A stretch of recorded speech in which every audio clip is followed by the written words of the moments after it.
Hi guys! Magandang araw! This is Ate Sel. For today's video ay mag-chicken tinola naman po tayo. But this time ay lalagyan natin ng konting twist.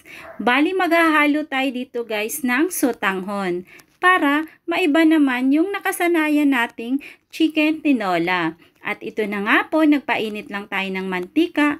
And then, nag-start na tayo mag-isa ng luya. Then, sinunod na natin yung bawang. Hinalo-halo lang natin to ng very light.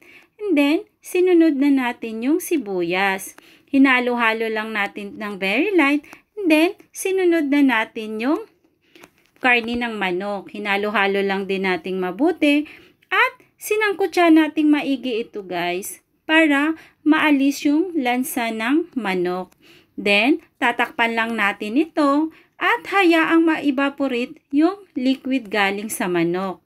Pag na-evaporate na yung liquid galing sa manok guys, ay ready na tayo maglagay ng tubig para palambutin naman natin yung mga karni ng manok. And then, kung medyo malambot na yung karni ng manok, ay tsaka tayo maglalagay ng gulay. And then, huwag kalimutang maglagay ng tanglad, pandagdag flavor at bango. And then, sinison lang natin to ng paminta powder, chicken cubes, at konting patis. Then, halo-haloin lang natin ng very light para makombine yung mga pampalasang nilagay natin. And then, tsaka natin ilalagay yung sotanghon.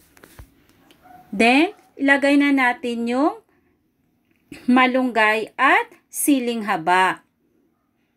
Then, huwag kalimutan tikman para ma-adjust yung lasa kung may kulang. And that's it. This is Ate Sel. Thank you for watching.